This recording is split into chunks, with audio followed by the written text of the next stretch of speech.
Exam देने के बाद में कैंडिडेट्स को ये लग रहा है ना जाने कट ऑफ कितनी हाई चली जाएगी। भाई जिसे देखो ना वो ही परेशान है, लेकिन दोस्तों एक्चुअल में चीज़ें हैं क्या, कितनी कट ऑफ जा सकती है। देखिए आज की वो इस वीडियो में मैं आपको प्रीवियस ईयर कट ऑफ दिखाऊंगा और एग्ज़ाम लेवल और नॉर्मलाइजेशन को लेकर बात करेंगे, यानी आपका एग्ज़ाम लेवल कैसा रहा है और कैंडिडेट्स कितने क्वेश्चन अटैम्प्ट कर रहे हैं जो हमारे पास डाटा आया है। साथ ही दोस्तों सेफ स्कोर को कंसिडर करेंगे कि एक्चुअल में सेफ स्कोर क्या हो सकता है, क्योंकि बहुत सारे साथी हमारे ऐसे हैं कि सर पिछली बार की जो कट ऑफ है वो काफ़ी हाई गई थी, तो इस बार तो उससे भी ज़्यादा जाएगी। तो लेकिन दोस्तों उसके कुछ फैक्टर्स होते हैं। भाई देखो, आप प्रीवियस ईयर कट ऑफ को देख करके ही ये अंदाज़ा नहीं लगा सकते कि इस बार भी इतनी कट ऑफ ही जाएगी या इससे हाई जाएगी। उसके पीछे कुछ फैक्टर्स होते हैं जो कि आपको जानने चाहिए। बेसिकली दोस्तों अगर आप भी एसएससी एमटीएस में इस बार सिलेक्शन लेना चाहते हैं और एग्ज़ाम आपने भी दिया है ना, तो ये वीडियो आपके लिए मोस्ट इंपॉर्टेंट है, ठीक है। क्योंकि जो जो चीज़ें मैं आपके सामने आज क्लियर करूंगा ना वो आपको पता नहीं होंगी, और कैसे आपकी कट ऑफ बनाई जाती है और नॉर्मलाइजेशन में आपको कैसे नंबर मिलते हैं वो सारी चीज़ें डिस्कशन करेंगे। साथ ही दोस्तों सब्जेक्ट वाइज मैं आपको अटेम्प्ट बताऊंगा। जैसे आपका सेशन 1 और सेशन 2 है, तो बेसिकली आपका सेशन 2 ज़्यादा इंपॉर्टेंट है, क्योंकि वही दोस्तों आपकी जो कट ऑफ है कंसिडर करेगा। तो एक्चुअल में इंग्लिश और जीके का क्या लेवल चल रहा है और बच्चे ईच सब्जेक्ट में कितने क्वेश्चंस को अटेम्प्ट कर रहे हैं और वाकई ही क्वेश्चन कितने अटेम्प्ट होने वाले हैं, ठीक है। और जो आपके नंबर ऑफ एप्लीकेंट्स हैं उसमें से कितना कंपटीशन अभी इस भर्ती के अंदर है वैकेंसी के अकॉर्डिंग, उन सभी फैक्टर्स को लेकर हम बात करेंगे, ठीक है। तो देखिए सबसे पहले तो मैं आपको प्रीवियस ईयर कट ऑफ दोस्तों दिखा देता हूँ।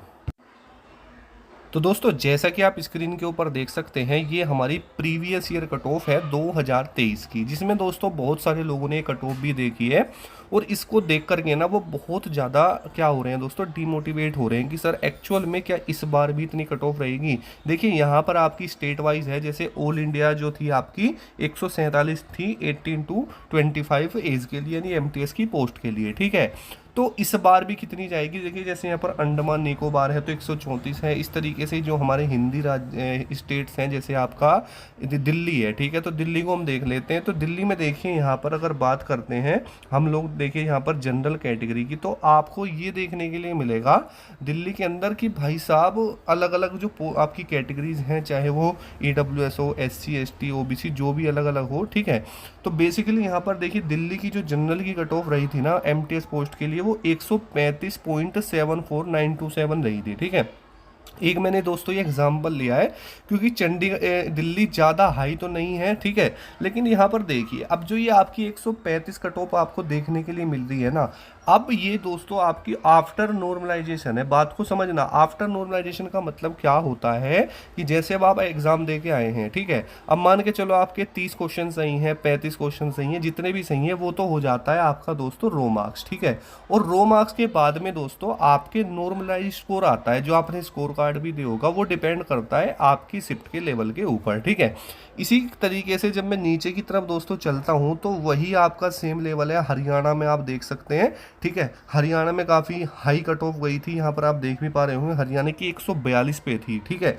जबकि आप देखिए हरियाणा की जो एसटी की है वो 145 पे है। आपके सामने चीज़ें हैं, मैं आपके सामने आपको सारी चीज़ों को दिखा रहा हूँ, ठीक है। अब देखिए जैसे मध्य प्रदेश हो गया, तो मध्य प्रदेश में जनरल की 140 थी, ठीक है। इस तरीके से जो हिंदी राज्य हैं, जैसे मैं अब दोस्तों आपको यूपी की दिखा देता हूँ, ठीक है। तो यूपी की देखिए, यूपी की जो जनरल की दोस्तों आपकी कट ऑफ रही थी वो 145 रही थी। अब इन चीज़ों को देख करके ना लोग ये सोच रहे हैं भाई इतनी हाई कट ऑफ, यानी यार आपका जो सेशन 2 है वो पूरा ही तो 150 नंबर का है और 150 नंबर में से 145 कट ऑफ जा रही है। आपके दिमाग में भी चीज़ें आ रही हैं, तो दोस्तों पहले तो आप मेरी एक बात को समझिए, ठीक है। जो आपके कट ऑफ फैक्टर्स होते हैं किन किन चीज़ों पर डिपेंड करते हैं, सबसे पहले तो मैं आपको वो चीज़ें यहाँ पर क्लियर कर देता हूँ। आपको सबसे पहले तो दोस्तों ये समझना होगा कि सबसे पहले तो जो यहाँ पर आपका सबसे बड़ा फैक्टर है ना, वो दोस्तों आपका वैकेंसी का है, ठीक है। वैकेंसी का है और इस बार इतनी कट ऑफ बिल्कुल भी नहीं जाएगी, पहले तो आप इस चीज़ को देख लीजिए, क्योंकि उस समय पर और इस समय में वैकेंसी में दोस्तों फ़र्क है, ठीक है। और पहले से तो बहुत अच्छी वैकेंसी यहाँ पर आपको देखने के लिए फ़िलहाल मिल रही है, ठीक है। लगभग दोस्तों 9500 के समथिंग इस बार पोस्ट है और पहले दोस्तों कम थी जबकि ये कट ऑफ है। तो सबसे पहले तो यहाँ ये देख लीजिए कि यहाँ पर 3 से 4 गुना का फर्क देखने के लिए मिल रहा था आपकी वैकेंसीज में। पहली बात तो आप ये समझ लो, जिसके कारण इतनी हाई कट ऑफ दोस्तों आपको देखने के लिए मिल रही थी। तो पहले तो आप ये अपना जो डर है ना इस पॉइंट से बिल्कुल दूर कर लो कि सर हाँ वैकेंसी के अकॉर्डिंग जो कट ऑफ थी वो इतनी हाई गई थी। क्योंकि दोस्तों मैं कमेंट्स देखता रहता हूँ, स्टूडेंट्स इतने परेशान हैं, वो ये कहते हैं कि भाई जिसके भी 40 क्वेश्चन से कम ठीक है ना भाई, वो बिल्कुल भी एमटीएस के बारे में मत सोचो, अपने दूसरे एग्जाम की प्रिपरेशन करो। बेसिकली दोस्तों आपका ये सोचना बिल्कुल जायज़ है कि आप दूसरे एग्जाम की प्रिपरेशन करो, लेकिन ये आपको कहना गलत होगा कि आप 40 के अगर नीचे हो ना तो आपका नहीं होगा। क्यों? क्योंकि देखिए दोस्तों वैकेंसीज का सबसे बड़ा फैक्टर होता है, और दूसरा सबसे बड़ा फैक्टर क्या होता है दोस्तों, आपका एग्जाम लेवल। ठीक है, एग्जाम लेवल इस बार और पिछली बार के एग्जाम में दोस्तों फर्क है। पिछली बार का जो एग्जाम था इजी टू मॉडरेट था, इस बार दोस्तों कोई शिफ्ट है नॉर्मल जिसमें एक दो क्वेश्चन इजी की तरफ है, लेकिन दोस्तों ज़्यादातर जो शिफ्ट है ना वो मॉडरेट लेवल पर रुकी हुई है। क्योंकि ये देखा जा रहा है कि एसएससी अब काफ़ी अच्छा पैटर्न बना रही है और मॉडरेट लेवल रखती है, इक्वल पैटर्न रखने की वो कोशिश कर रही है। ठीक है, तो बेसिकली ये सारी चीज़ें आपके सामने मैं यहाँ पर क्लियर एक बार कर देता हूँ। ये आपकी जो है 18 to 27 एज वालों के लिए है। ठीक है, तो यहाँ पर आप देख भी पा रहे होंगे तो कट ऑफ आपकी ज़्यादातर 130 प्लस में ही आपको देखने के लिए उस समय पर मिल रही थी। ठीक है, तो बेसिकली अब जो फैक्टर्स डिपेंड करते हैं वो क्या क्या है वो मैं आपको बता देता हूँ। तो देखिए दोस्तों, अब देखिए मैंने आपको प्रीवियस ईयर कट ऑफ दिखाई और आपका ये भी डाउट क्लियर हुआ होगा कि पिछली बार जो कट ऑफ हाई थी वो किस वजह से थी। ठीक है, तो सबसे बड़ा जो फैक्ट था वो दोस्तों आपका पोस्ट का था, क्योंकि उस समय पर और इस समय में पोस्ट में फ़र्क है, और सबसे बड़ा जो फैक्टर वैकेंसीज का ही होता है। ठीक है, एग्जाम लेवल की बात करें तो एग्जाम लेवल आपका इस बार दोस्तों मॉडरेट है। क्या है दोस्तों? मॉडरेट है। ठीक है, और नॉर्मलाइजेशन में लगभग ज़्यादातर शिफ्ट को बेनिफिट देखने के लिए मिलेगा, चाहे कम मिले ज़्यादा मिले लेकिन मिलेगा सभी को। क्योंकि जब आपके एग्ज़ाम में ज़्यादा उतार चढ़ाव देखने के लिए मिलता है ना तो उसमें दिक्कतें ज़्यादा आ जाती है। जैसे कोई शिफ्ट ज़्यादा ईजी आ गई, कोई ज़्यादा डिफिकल्ट आ गई, यानी एक शिफ्ट में एक स्टूडेंट ने 50 में से मान के चलो 30 क्वेश्चन किए और एक कर रहा है 40, तो उस चीज़ में दिक्कत आती है। बेसिकली आपके सेशन 2 है, सेशन 1 और सेशन 2। सेशन 1 सिर्फ क्वालिफाई है और सेशन 1 के अंदर आपका रीजनिंग और मैथ आता है, और सेशन 2 के अंदर आपका इंग्लिश और जीके है। टोटल नंबर ऑफ क्वेश्चन 50 है। ठीक है, अब देखिए जो आपकी कट ऑफ बनती है ना भाई साहब वो आपकी सेशन 2 से बनेगी, और दोनों में ही दोस्तों ऐसे सब्जेक्ट हैं वहाँ पर, इंग्लिश और आपका जीके। यानी अगर मैं बात करता हूँ कि आप किसके भरोसे पेपर देने जा सकते हैं तो मेरे अकॉर्डिंग तो दोस्तों इंग्लिश होगा, क्योंकि जीके का सिलेबस ऐसा आता है भाई आप कितना ही पढ़ लेना फिर भी आप अच्छा खासा टाइम नहीं कर पाओगे। जो 20 प्लस कर देता है ना भाई साहब एमटीएस में, मेरा ये मानना है कि अपना पर्सनल एक्सपीरियंस में आपको बता रहा हूँ कि जीके 20 प्लस करना भाई बहुत बड़ी बात है। आप इंग्लिश में कर सकते हैं लेकिन जीके में भाई मुश्किल है। ठीक है, लेकिन अगर आप कर रहे हैं तो बहुत अच्छी बात है। अब देखिए बात करेंगे कि जो कैंडिडेट्स है वो एक्चुअल में कितने क्वेश्चंस को अटेम्प्ट कर रहे हैं subject wise. Safe score consider करेंगे और सब्जेक्ट वाइज अटेम्प्ट भी दोस्तों हम यहाँ पर देखेंगे। ठीक है, तो बेसिकली मेरे अकॉर्डिंग आपको मैं जैसे मैंने एनालाइज किया, चीज़ें देखी हैं, और जो हमारे स्टूडेंट्स हैं उन्होंने भी एग्ज़ाम दिया है, और रियलिटी जो मेरे सामने आई है, मैंने जो मेरा जो एनालिसिस करने का तरीका है ना, तो जो हमारे स्टूडेंट्स हैं उनके जो लास्ट एग्ज़ाम देने से पहले 10 मॉक टेस्ट होते हैं। ठीक है, जो उनके 10 मॉक टेस्ट होते हैं ना, ठीक है, हम उनका स्कोर देखते हैं। जैसे हमारे यहाँ पर जिनका स्कोर 110 था, ठीक है, किसी का 120 था, तो 120 वाला बच्चा भी आप ये लगाओ यानी लगभग वो 35 क्वेश्चन के आसपास है। तो कहीं ना कहीं चीज़ों में जो है डिफरेंस तो देखने के लिए मिल ही रहा है। ठीक है, एक पॉइंट ये भी होता है कि आप जितना भी अपना अगर लेवल चेक करना चाहते हैं तो जो आपने मॉक टेस्ट दिए हैं पिछले 10 मॉक टेस्ट को देखिए, उनका एवरेज निकालिए।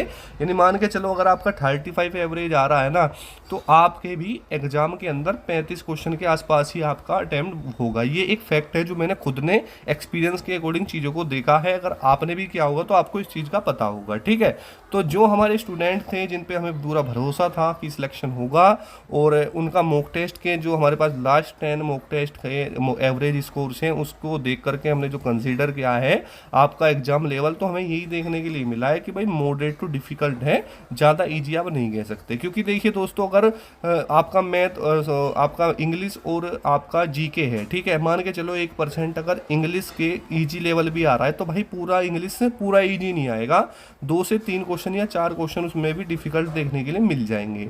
और अगर हम जीके की बात करें तो जीके में भाई साहब 10 से 12 ही ऐसे क्वेश्चन होते हैं कि नॉर्मली जो बच्चा करता है उसके बाद में जो लेवल है वो अप होना स्टार्ट हो जाता है, ठीक है। तो यहाँ पर जो 50-50 का मुझे डिफरेंस देखने के लिए मिलता है, यानी 50-50 आपका मॉडरेट टू डिफिकल्ट, यानी 50% में तो आप ये बोल सकते हैं कि इसमें आपका इजी टू मॉडरेट है, और दोस्तों 50 ये कह सकते हैं कि भाई डिफिकल्ट है, ठीक है।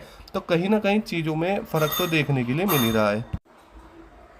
तो अब बात ये आ जाती है कि भाई कैंडिडेट्स कितने क्वेश्चन अटेम्प्ट कर रहे हैं, ठीक है। तो बेसिकली जैसे हमने देखा है और बातचीत की है, और अपने जो स्टूडेंट हैं हमारे, ठीक है, तो लगभग दोस्तों 25 स्टूडेंट्स हैं जो हमारे मतलब ऐसे थे कि हाँ भाई कम से कम 40 से 42 क्वेश्चन ठीक करके ही आएंगे। उनकी मैं बात बता रहा हूँ। तो उनका कहना है कि सर इंग्लिश में तो 20+ ईजिली हो जाएंगे, जिस बच्चे ने तैयारी करी है, अगर वो सिलेक्शन चाहता है ना तो उसे 20+ करने ही करने पड़ेंगे इंग्लिश में, ठीक है। लेकिन जी के ऐसा आ रहा है, अगर किसी की जी के वीक है ना तो भाई वो 10 से 12 क्वेश्चन ही कर पाएगा नॉर्मल, ठीक है। अगर थोड़ी अच्छी है तो ज़्यादा 17 या 18, इसके ऊपर ना दिक्कतें बन रही हैं। अब देखिए जो दिक्कतें ये बन रही है ना, ये इसलिए बन रही हैं क्योंकि देखिए जीके का मैंने आपको पहले ही बताया है कि जीके का जो सिलेबस है ना वो बहुत बड़ा होता है। ये क्वेश्चन कहाँ से आ जाए, करंट अफेयर्स का कैसा, ज़्यादातर स्टैटिक का पार्ट जीके इसमें आता है, ठीक है। तो कहीं ना कहीं ये चीज़ें हैं। बाकी जो आपका लेवल है वो कंसिडर आपका दोस्तों जीके से ही होगा, ठीक है।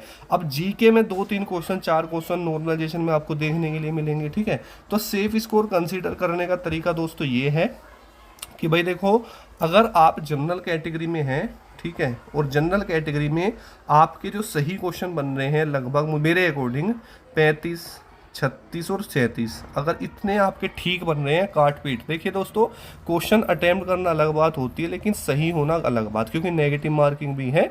तो काट पीट के आंकड़ा यहीं आ जाएगा, यानी जनरल में लगभग दोस्तों जो भी 35+ है वो मेरे अकॉर्डिंग सेफ है, ठीक है। अगर दोस्तों मैं बात करता हूँ ओबीसी, ठीक है, ओबीसी और दोस्तों ईडब्ल्यूएस, तो इनमें दोस्तों जो भी स्टूडेंट 33+ है मेरे अकॉर्डिंग वो सेफ है। और एससी कैटेगरी वाला जो भी है और जो 30 क्वेश्चन प्लस सेफ, वो सेफ रहेगा। और लगभग 28 क्वेश्चन वाला जो यहाँ पर एसटी कैटेगरी वाला है वो मेरे अकॉर्डिंग सेफ है। बाकी चीज़ें बहुत सारी अलग अलग हैं, ठीक है। और जो भी है देखते हैं भाई, लेकिन इतना तो होना ही चाहिए। बाकी जो एसटी वाला है ना वो भी आप 30+ ही मान के चलना, ठीक है। तो उम्मीद करूंगा कि आपको एनालिसिस कुछ समझ में आया होगा। कोई डाउट है तो कमेंट कर सकते हैं। मिलते हैं नेक्स्ट वीडियो में। जय हिंद, वंदे मातरम दोस्तों।